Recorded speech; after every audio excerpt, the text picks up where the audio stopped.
Assalamualaikum warahmatullahi wabarakatuh, sahabat Yampi. Alhamdulillah, siang hari ini kita kehadiran pakar sekaligus peneliti, yaitu komoditas yang mungkin tidak terlalu populer bagi awam ya, tapi ini ternyata memberikan nilai jual yang sangat tinggi, nilai ekonomi yang sangat tinggi, yaitu gaharu. Nah, gaharu ini adalah salah satu komoditas hasil hutan, tapi bukan kayu. Nah, untuk lebih jelasnya, hasil gaharu ini menghasilkan atau bisa diolah aneka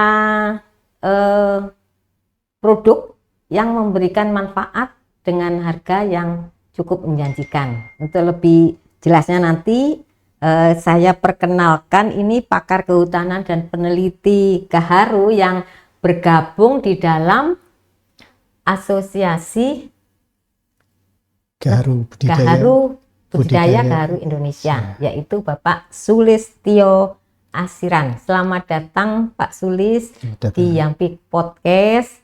Senang sekali kami bisa nanti mendapat wawasan ya terkait dengan gaharu ini. Tapi sebelumnya Pak Sulis mungkin bisa menyampaikan latar belakang sampai akhirnya melihat potensi yang cukup menjanjikan gaharu ini. Monggo Pak Sulis. Waalaikumsalam warahmatullahi wabarakatuh. Ibu Susi, saya senang sekali berada di tempat ini, bergabung dengan teman-teman dalam podcast ini, juga kepada sahabat Yampi di mana saja berada. Saya sungguh merasa beruntung bisa berbagi cerita mengenai emas hitam yang berada di hutan kita, yaitu gaharu. Mudah-mudahan obrolan ini bisa menjadi wasilah rezeki dan pelestarian hutan kita. Ya, nah tentunya Pak Sulis, kenapa kan hasil hutan itu kan banyak ya? Artinya komoditas hasil hutan itu banyak. Kan ini hanya salah satu. Nah, apa yang dilihat dengan gaharu ini kok menjadi pilihan Pak Sulis, menurut Pak Sulis bahwa inilah potensi tadi itu apa? Emas hitam. Emas hitam, ya. Wah, itu kan menarik sekali. Ya. Jadi Ibu Susi, bahwa gaharu itu memang sudah sejak lama populer, bahkan konon kayu gaharu itu kayu surga. Jadi wangi gaharu itu sudah dipakai untuk pewangian di Ka'bah. Jadi Masjidil Haram dan Masjid Nabawi itu semua pakai gaharu. Jadi kita bisa melihat kemanfaatan gaharu itu dari beberapa segi gitu.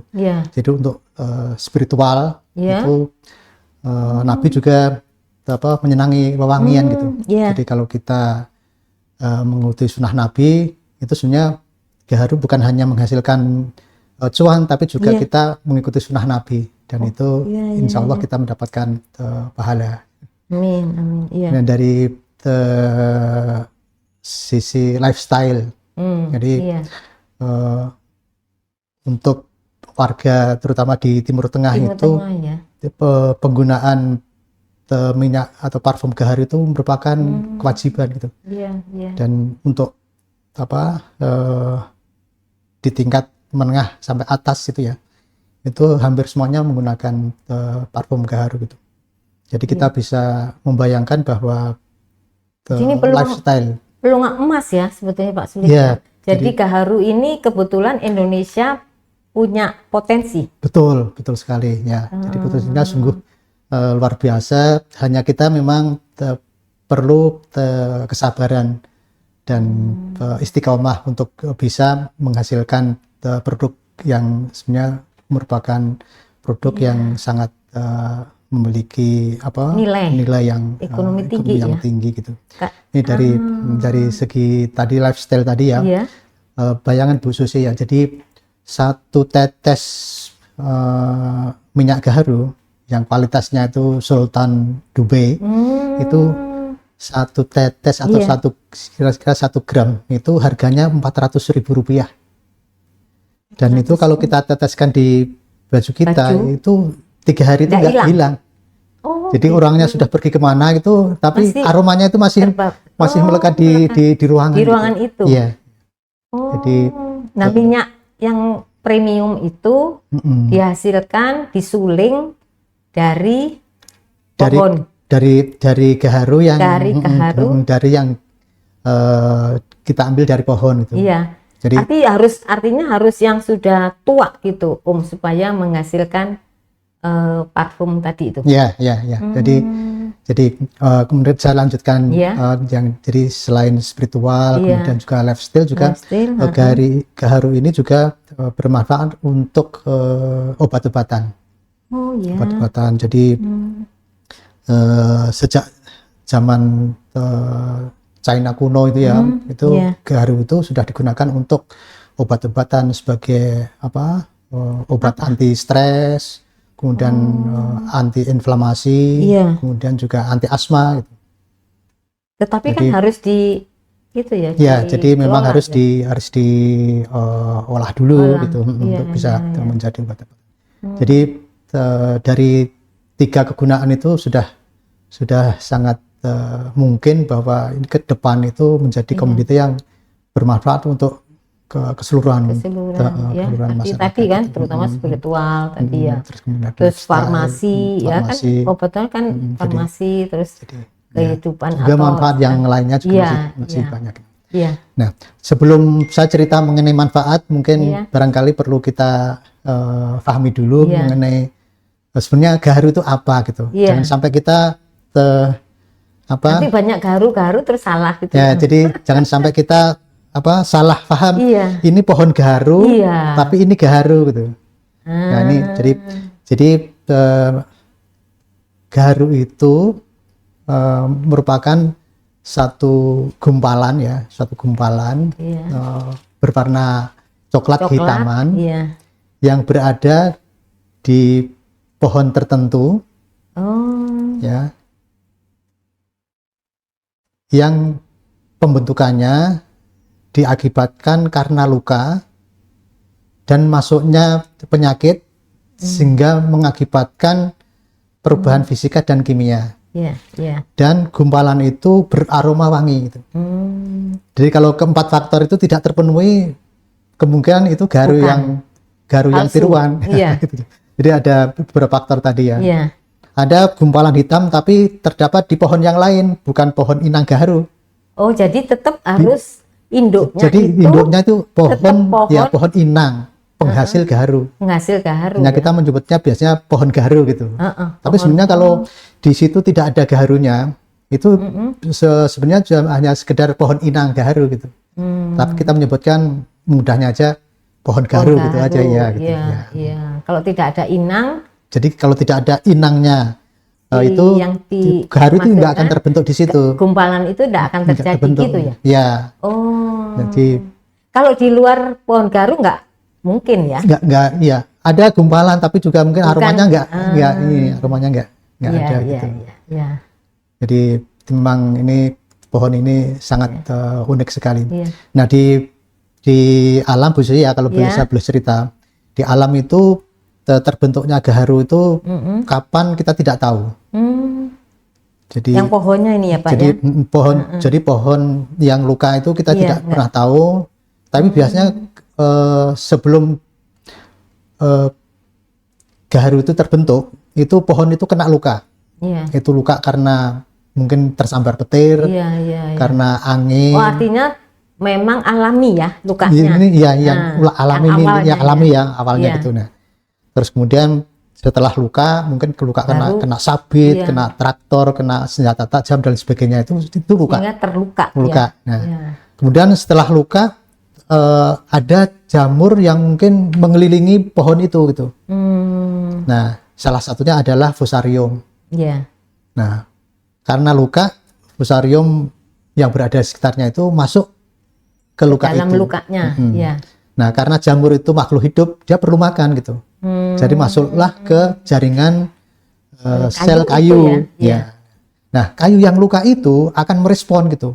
Ini ada penyakit, ada serangan gitu gitu. Ya. Jadi respon pohon ya. itu menghasilkan resin gitu. Resin, ya. Nah, lama-lama resin itu terakumulasi, ya. sehingga terkumpul menjadi tebal gitu ya. Tebal gitu ya. Dan aromanya wangi gitu.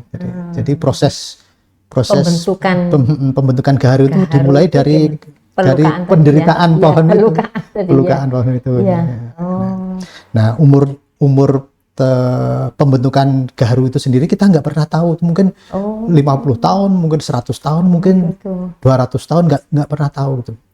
Nah, kalau pohon itu ditemui oleh para pengumpul gaharu, itu mungkin bisa ditebang pohon itu, terus kemudian diambil gumpalannya itu diambil gitu, dengan cara menebang, kemudian membelah, kemudian itu ada di dalamnya ya? Ada di dalamnya, ya di dalamnya gitu. Mungkin satu pohon mungkin tidak hanya berapa gram, mungkin, tapi juga ada satu pohon itu gaharunya banyak gitu. Dan kita nggak tahu karena itu misteri.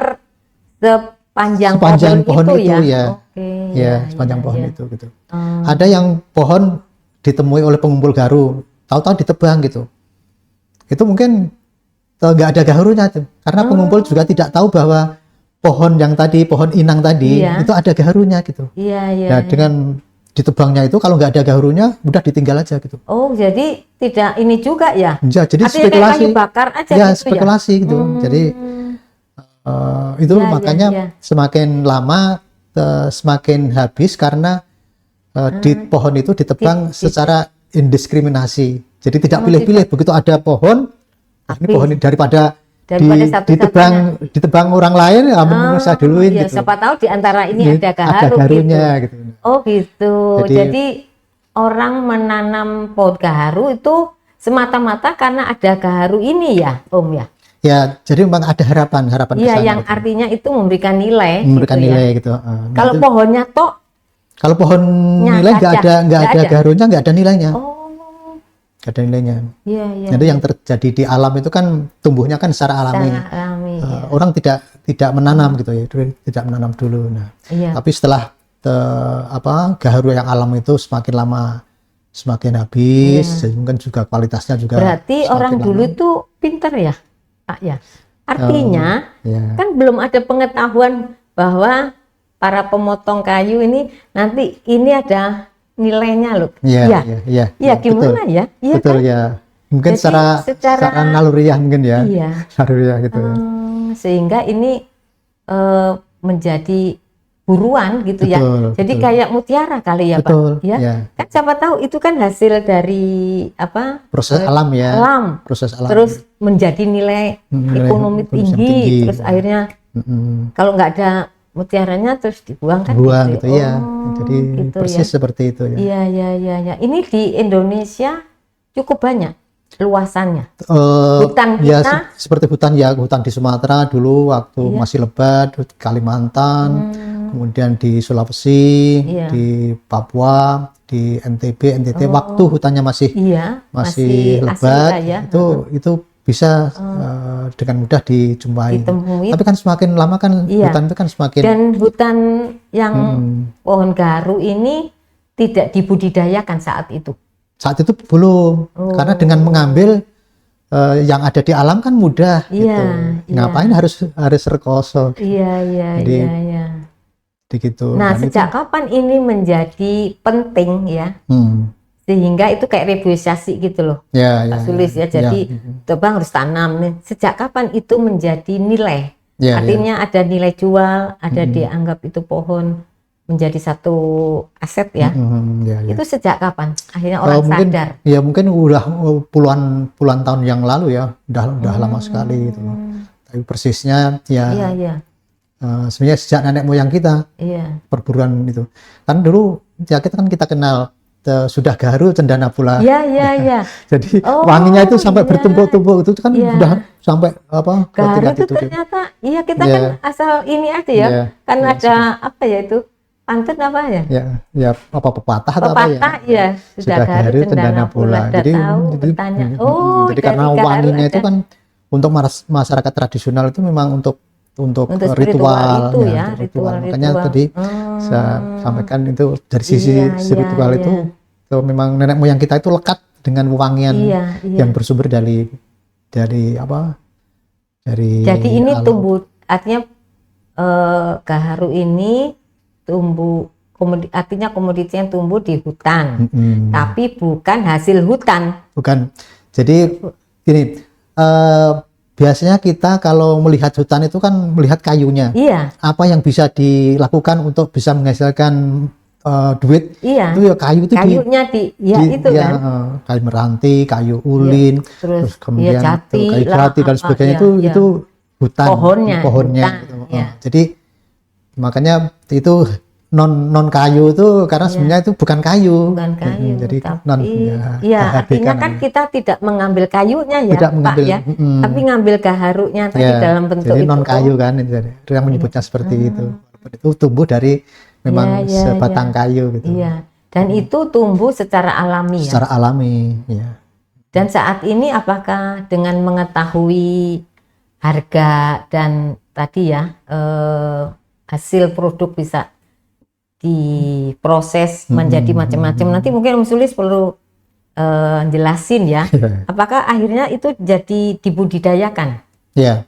Jadi setelah mengetahui bahwa ini ternyata nilai ekonominya sangat tinggi ya, terus kemudian sementara itu hutan semakin lama semakin menipis, akhirnya kan orang berpikir gitu, ini tantangan pada para peneliti untuk bisa bagaimana mengamati gaharu ini dari sisi teknologi gitu. Jadi setelah pasar sudah terbentuk dan terus demand itu terus naik. Terus. Sementara supply itu semakin lama semakin turun. Dan bahkan nggak ada ya kali ya. Mungkin suatu saat bener-bener habis gitu. Habis gitu. Dari situ ya. Nah, dari pengamatan yang dilakukan oleh para saintis kita, kemudian diteliti gitu. Jadi jamur pembentuk gaharu itu sebenarnya seperti apa gitu. Nah, ternyata itu melibatkan makhluk halus dalam pembentukan gaharu. Karena makhluk halus itu sebenarnya jamur gitu. Jadi kita sebutkan makhluk halus karena orang kaget itu kan sebetulnya ada di mana-mana ya. Iya, jamur itu berada di mana-mana. Mungkin di kita juga ada jamurnya gitu. Iya. Kan kita ada jamurnya tumbuh gitu. yang di lokasi tempat yang memang cocok kan. Ya. Itu baru tumbuh jamur kan gitu. Jamur itu kan kecil sekali gitu dan harus dilihat dengan mikroskop. Makanya disebut makhluk halus itu. Jadi gitu ceritanya. Jadi berdasarkan pengamatan, ternyata ada makhluk memang pembentuk gaharu gitu. Kemudian itu makhluk itu dibawa ke lab itu, gitu hati-hati. Terus kemudian di screening ya. Terus kemudian ditemukanlah jenisnya. Kemudian dikasih makan di ini supaya gemuk gitulah ini ya. Terus kemudian wah ini kok membentuk gaharu tapi harus melalui pelukaan kan. Pelukaan kan itu luka alami kan karena itu. Nah, sekarang luka itu kita bikin. Kita bikin dengan cara kita mengebor gitu. Kita mengebor dengan mungkin mata bor yang kecil. Tapi dulunya gede-gede itu mata bornya itu gede-gede. Tapi ternyata setelah teknologi berkembang itu sekarang yang kita gunakan adalah mata bor yang kira-kira 3 mili gitu ya, dengan mengebor itu, dengan mengebor itu, terus kemudian kita memasukkan jamur itu. Dan jamur ini dikembangbiakkan di lab itu. Bisa dikembangbiakkan. Jadi secara rutin sebenarnya kita bisa memperbanyak jamur itu dan bisa menginokulasikan banyak pohon itu. Nah, itu penelitian itu terus berulang-ulang dan pernah mengalami jatuh bangun di dalam pembentukan gaharu gitu. Ada yang kita suntik tapi karena kita terlalu banyak intinya pohonnya mati. Overdosis ya kan. Jadi setelah harus uji coba ya sampai formulasinya pas ya. Pas gitu ya. Jadi memang makan waktu. Nah, kalau nggak sabar, itu udah. Ya sudah. Dan itu sejak tahun 2000 itu memang benar kita teknologinya benar-benar bisa in gitu. Iya, iya. Waktu itu. Nah, ini teknologi sendiri ataukah teknologi ini, perkembangan teknologi itu kan kadang diambil dari luar. Dari luar gitu. Dari luar juga. Enggak, kalau ini memang teknologi yang murni dihasilkan oleh peneliti dari Badan Litbang Kehutanan. Badan Litbang Kehutanan. Ya, itu dan Sulis ada di situ. Waktu itu saya berada di sini, tapi bukan sebagai peneliti, tapi sebagai manajer peneliti. Oh, manajer peneliti. Ya, yang pokoknya tahu hasilnya aja. Tahu hasilnya gitu ya, hanya kita mengarahkan gitu. Iya. Jadi, dan sekarang itu ada di provinsi mana saja ini dikembangkan, Pak? Kalau tanaman gaharunya sendiri itu sebenarnya kita punya potensi yang luar biasa. Di hampir semua provinsi itu kita punya tanaman inang gaharu. Itu yang sudah ditanam tapi ya.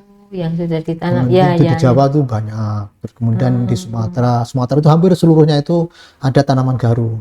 Kemudian di Kalimantan hampir semuanya itu ada tanaman gaharu. Kalimantan, Sulawesi. Nah, bagaimana posisinya dengan hasil hutan ya? Ya. Nah, kan orang pasti lihat nilai ya. Yeah. Nah, ini kayak di Sumatera, potensi yang lebih dilihat itu memiliki nilai itu pohon gaharu kah, atau mungkin pohon yang sekarang banyak orang perluin gitu ya. Yeah. Selain jati, kalau jati kan memang satu. Nah, ini gimana bisa ini cukup ini juga diperhatiin gitu, Sulis? Jadi melihat pasar yang berkembang gitu, terus kemudian komoditi yang mestinya berasal dari alam yang mudah gitu, akhirnya terus kita ada program gitu, program penanaman mungkin dengan social forestry, program penghijauan, rehabilitasi dan sebagainya. Itu program yang dilaksanakan pemerintah karena melihat ini jenis ini memang cukup mempunyai nilai ya. Gitu. Nah, kalaupun misalkan belum kita temukan inokulan inokulan yang tepat, itu hanya tinggal waktu saja gitu. Waktu saja. Nah, ini hasil dari program itu telah berhasil gitu. Berhasil menanam jenis itu ya, terutama untuk di Sumatera, di Kalimantan jenisnya itu Aquilaria malagensis. Kemudian di Sulawesi. Jadi varietasnya banyak ya? Sebenarnya ada sekitar 25 jenis pohon penghasil gaharu. Iya. Jadi tapi yang sangat populer itu hanya beberapa jenis saja. Contohnya Aquilaria malagensis, kemudian Aquilaria microcarpa. Itu di Sumatera, Kalimantan. Terus kemudian di Papua itu namanya Aquilaria filaria, itu di Sulawesi, di Papua. Kemudian di NTT itu Girinops. Jadi mungkin lihat ini iklim dan tanahnya ya Pak. Ya, kelihatannya secara alami memang 3 jenis itu yang maksudnya mampu bertahan gitu dengan kondisinya ya. Jadi 3 jenis itu. Pak Sulis, kalau kita tahu bahwa pengelola ya atau produsen gaharu ini, kalau yang saya tahu kalau teh itu kan ada teh rakyat gitu ya. Nah, kalau gaharu ini apa murni pemerintah ataukah bisa masyarakat ya, artinya pekebun pengambil hutan ya. Gimana kalau yang gaharu ini? Ya, jadi kalau semula memang pemerintah tidak memperhatikan bahwa gaharu itu memiliknya gitu. Yang diklaim milik pemerintah itu ya kayu-kayu yang ada di hutan gitu. Kalau non kayu itu karena nilainya kan tidak kelihatan ya kelihatan itu. Jadi memang dari awal memang itu pemerintah tidak merasa memiliki dan itu rakyat hutan lah, rakyat sekitar hutan. Betul. Nah, sekarang ini masyarakat ini menanam tumbuhan penghasil gaharu itu di tanah-tanah milik. Bukan lagi bukan lagi di hutan gitu. Karena nanti kekhawatiran gini, kalau suatu saat misalkan itu jadi gaharu itu di kawasan hutan, nanti kan diklaim sama pemerintah gitu ya. Jadi sekarang itu tumbuh di tanah-tanah milik penduduk, milik masyarakat itu udah banyak sekali gitu. Dan itu terutama yang tadi ya kaitannya dengan Sumatera, keamanan gitu ya. Kalimantan gitu ya. Ya, Jadi mereka udah menyadari ya nilai gitu. dari gaharu ini Betul, ya. gitu. Oh gitu. Jadi sekarang banyaknya milik penduduk ya. Milik penduduk ya.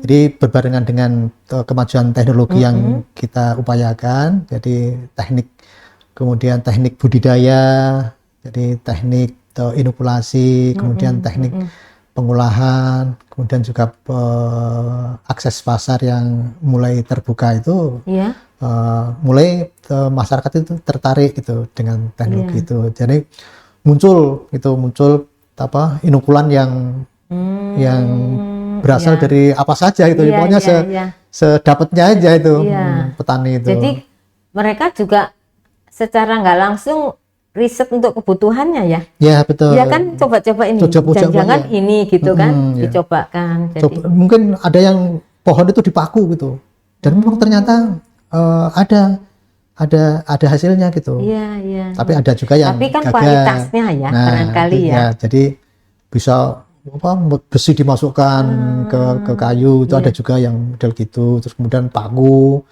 terus benda apa saja mungkin serbuk. Nah, melihat cara yang bermacam-macam gitu Pak Sulis, bagaimana kita melihat bahwa kualitas dengan cara ini yang terbaik, terus itu gimana? Ya, jadi kita juga di samping kita mengembangkan teknologi sendiri, kita juga mengamati apa yang berkembang di masyarakat itu, bahwa dengan cara-cara yang sebenarnya tidak ilmiah itu tidak menghasilkan tidak menghasilkan gaharu yang memang tidak yang kita inginkan gitu ya. Jadi kita terus melakukan riset gitu terus menerus.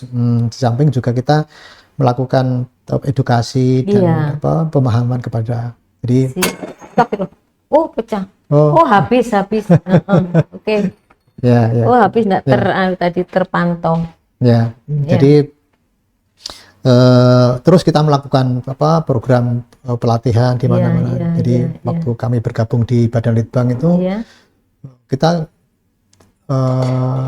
ke provinsi atau ke kabupaten gitu. Kita pernah ke Sumatera Utara, ke Aceh, ke Riau, ke Sumatera Barat. Jadi kita memang melakukan itu. Dan itu ada kalau di pertanian ada kelompok tani. Itu pun ada. Ada kelompok tani ada, tapi relatif belum banyak bergabung gitu. Karena untuk bisa bergabung kan kawasannya ya. Ya. Jadi karena sekarang itu petani itu terus masih mencari inokulan yang paling cocok dan teknik yang paling tepat gitu untuk bisa menghasilkan itu. Jadi bahkan ada sebagian masyarakat yang percaya dengan inokulan yang berasal dari luar negeri gitu. Dari Malaysia, dari Thailand, dari Taiwan gitu. Tapi sebenarnya itu hanya cerita aja, karena buktinya kan, memang tidak ada gitu. Iya. Ya kalau memang ekosistemnya kan tidak sama yang mana secara ininya betul. Secara logikanya kan kita memasukkan benda asing yang bukan environment-nya Iya, betul. Iya kan, jadi mungkin ya itu tadi supaya orang tidak bergerak kali bisa juga ya. Supaya tidak bergerak artinya di ini ada kok dari sini gitu dari cara ininya. Nah, peran ini pemerintah terutama dari kehutanan ya berarti ya, Kementerian Kehutanan terhadap para pelaku usaha pohon gaharu ini apa yang ininya diperlukan ya. Jadi sebenarnya pemerintah itu bisa melaksanakan tugas dan fungsinya. Pertama memang mendorong petani untuk terus menanam, tapi juga sembari dengan memberikan pemahaman yang baik mengenai gaharu itu. Jangan sampai pemerintah itu menawarkan program tapi Nggak disediain tidak tersedia sarana perangkat yang lain prasarana ya. gitu, sehingga hanya PHP Iya. gitu. Ya. Tapi bibit pemerintah Nah, bisa. sekarang bisa, justru itu melalui program itu pemerintah menyediakan bibit Iya. yang cukup bagus melalui program itu, program Iya, social forestry, kemudian Iya. itu. Kalau dari cara mungkin ya, dari cara budidaya kan mudah ya barangkali, enggak Yes. seperti komoditas pertanian gitu ya. Ya, Tanaman pangan tuh pupuknya, terus Ya, ini sama penyakit dan kalau ini relatif relatif mudah bisa ya. mudah. Jadi kalau kita ingin mencari bibit itu sebenarnya kita cari pohon induknya aja. Pohon induk itu kan biasanya bibitnya itu di bawah itu banyak sekali. Oh gitu. Jadi tinggal nyaputin aja, kemudian kita ini kan di persemaian, Iya, itu iya. nanti akan Oh, tumbuh gitu, bibit ya. yang bagus. Kalau itu tidak Berapa tersedia. umurnya si pohon induk ini berapa tahun? Sebenarnya umur kira-kira 10 tahun itu sebenarnya sudah bisa menghasilkan itu tadi bisa ya, berbuah. buah yang bisa dipakai untuk Bisa bibit dipakai gitu. untuk bibit itu. Jadi sebenarnya Tapi ini di Kementerian Kehutanan apakah program prioritas enggak? sekarang hampir semua pejabat sudah menyadari bahwa gaharu itu salah satu hasil hutan non kayu yang akan dikembangkan secara maksimal. Iya kan sayang gitu ya. Artinya kan kita lihat ada potensi dan itu cocok di iklim Indonesia. Iya, betul. Dan kita banyak hutan yang mungkin kan ini hanya bisa tumbuh di hutan. Sebenarnya tidak hanya di hutan, di tanah milik yang penting gini. Persyaratannya. Ya, persyaratan tumbuhnya itu satu yang perlu dihindari adalah tanah-tanah yang sering tergenang air dan kebanjiran. Itu mungkin jenis tanaman apa saja kalau sering kebanjiran, sering tergenang itu itu termasuk gaharu. Kemudian harus ditanam di tanah yang bukan gambut. Jadi hindari untuk menanam dataran ya. Dataran. Kemudian jangan ditanam di tanah yang berpasir. Tanah berpasir. Jadi tanah di pekarangan seperti biasa itu sebenarnya bisa. Bisa. Cuman umurnya ya. Ya, umurnya harus kita juga lihat ketinggian itu DPL-nya ya. Itu maksimum itu sebenarnya sekitar 0 sampai 600 meter DPR. DPR. Kemudian pH tanah itu sekitar 5 sampai 6,5 gitu. Nah, kalau itu persyaratan itu sudah terpenuhi secara teknis tuh ya. Gitu. Nah, berapa pohon per hektar? Pak Sulit, kalau kita akan ini secara PIP-nya itu masuk gitu. Itu untuk 1 hektar itu kalau jarak tanam 3x3 aja ya, itu mungkin diperlukan berapa? 3.000 ya? Itu berapa? 3.000 pohon, 3.000 lebih pohon. kurang ya. Itu kalau 3x3 bisa 5x4. Oh gitu. Jadi, itu apa pengaruhnya dengan jarak? Sebenarnya tidak ada pengaruh dengan kalau jarak. nggak ada ya kita lebih rapetin aja gitu ya. Tapi gitu maksudnya. Tapi juga gini, kita menanam garut sebenarnya ada juga terselip keinginan, misalkan kita ingin memanen teh saja. Nah, daunnya saja yang kita panen. Itu bisa juga gitu. Jadi kita tanam di lahan yang jarak tanamnya itu rapat. Itu kan bisa menghasilkan daun-daun yang banyak gitu. Itu dipanen untuk bisa menghasilkan teh. Ini. Teh gaharu namanya. Dan itu sangat populer di pasaran, sudah banyak dijual itu. Tapi ya idealnya itu 4 kali 5 kali. Jadi 4 kali 5 nih yang ini ya, artinya dari sisi kualitas terus hasil gitu ya mungkin maksimal gitu. Jadi untuk juga nanti untuk jalan pemeriksaan kalau ada pemberantasan hama dan penyakit, jadi tidak kesulitan. Kalau terlalu rapat kan nanti, nah itu juga penting. Terus penyakitnya apa umumnya? Ya, penyakitnya yang umum itu adalah ulat daun ya. Oh, ulat daun. Ulat daun, ulat daun itu harus diwaspadai. Jadi biasanya dia menyerang itu kalau tidak diberantas itu bisa menyerang berkali-kali. Jadi dia kan punya siklus hidup yang itu yang sudah teratur gitu.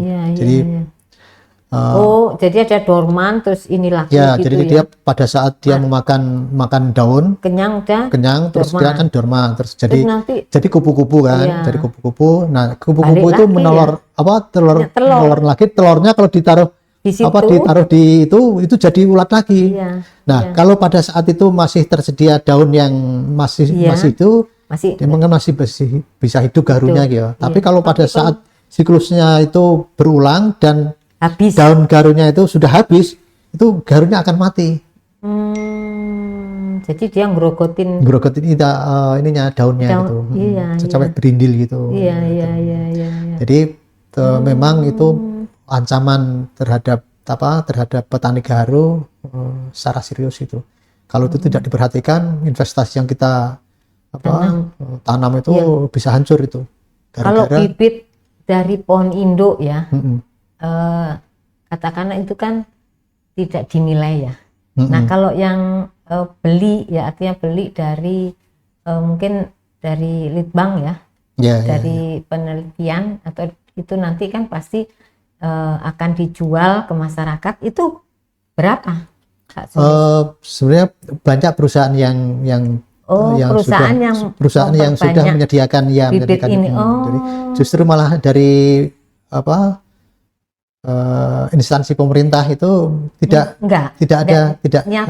nyiapin gitu. Nah, itu yang jadi ini perusahaan atau petani yang memang punya usaha pembibitan gitu. Ya, karena sangat mudah sekali untuk membibitkan itu. Sangat mudah sekali gitu. Dari buahnya kemudian dikecambahkan itu juga bisa, kemudian dari cabutan itu juga bisa gitu. Di stek itu bisa bisa juga okulasi itu bisa juga, jadi mudah itu. Kalau gaharu itu ditanam di tempat yang subur itu riapnya itu sebenarnya cukup tinggi, 3 cm sampai 5 cm sebenarnya. Jadi kalau pohon gaharu itu umur 5 tahun, 5 tahun. Oh, 5 tahun ya. Misalkan 5 tahun ya, 5 tahun itu berarti diameternya sudah 15 cm gitu. 15 cm itu sebenarnya udah cukup lah untuk diinokulasi. Kalau riapnya itu sampai 5 cm gitu ya, mungkin 5 kali 5 sudah 25 gitu. Sudah 25 cm, jadi itu cukup. Tapi sebenarnya sekarang ini kan mereka hanya kalau punya pohon gaharu itu dan panennya gaharu, kan mereka hanya mampu untuk menghasilkan itu tok ya. Artinya kan tidak mampu mengelola menjadi yang lebih ini lagi ya, variatif gitu, gimana? Ya, sebenarnya kalau saya menyarankan kalau untuk pengusaha besar sih oke ya. Artinya dia bisa menanam per hektar sekian gitu, terus kemudian dengan pabrik gitu. Tapi untuk petani itu kita mulai dari pekarangan aja, Bu. Jadi satu pekarangan yang mungkin luasnya sekitar 100 meter persegi ya. Itu dengan menanam ya sekitar 25 pohon lah. 25 pohon gitu. 25 pohon, kemudian kita pelihara sampai umur 5, 6, 7 tahun. Kemudian kita pelihara dengan baik, kita rawat ya seperti bayi lah kita rawat ini, terus kemudian sampai dia memang siap untuk diinokulasi. Nah, baru kita mencari inokulan yang memang tepat dan terbukti memang menghasilkan. Jadi hitung-hitungan saya itu kalau punya pekarangan yang 100 ini dengan 25 tanaman. Terus kemudian tanaman kan taruhlah jangan menanam yang bibit yang kecil, jadi tanamanlah yang 1 meter ke atas itu harganya sekitar 50.000 lah per tanaman. Jadi 50 kali 25 25, ya, itu kan 1.250.000 ya. ya. Terus kemudian dengan pemeliharaan, kemudian dengan pemberantasan badan penyakit, taruhlah misalkan sampai umur 7 tahun itu sekitar perlu 6-7 juta gitu ya. Terus kemudian sampai siap itu diinokulasi dulu. Harus disuntik dulu. Disuntik dulu ya. Jadi 5 tahun baru bisa disuntik. Ya, baru disuntik. Dari situ baru kita lihat hasilnya. Ya, terus 2 tahun lagi. Ya, jadi untuk biaya inokulan itu sekarang yang bisa kita pantau itu ya kalau per liter misalkan 100 ribuan ya, 100 ribuan. Jadi satu pohon itu bisa perlu 2-3 liter gitu. Ya? Jadi nggak banyak, jadi perlu 300-an ribu gitu untuk menyuntik. Nah, itu ditunggu 2 tahun. Sekitar optimal itu 3 tahun. 3 tahun. 3 tahun. Oh, ya. 3 tahun. Bahkan ada yang menunggu sabar lebih lama 4 tahun. Supaya memang kualitasnya itu bisa meningkat. Setelah itu baru bisa siap dipanen. Dipanen tuh artinya kan ditebang ya? Bisa ditebang gitu. Nah, ditebang sebenarnya bisa bertahap gitu. Jadi bisa sustainable itu bisa kita lakukan itu.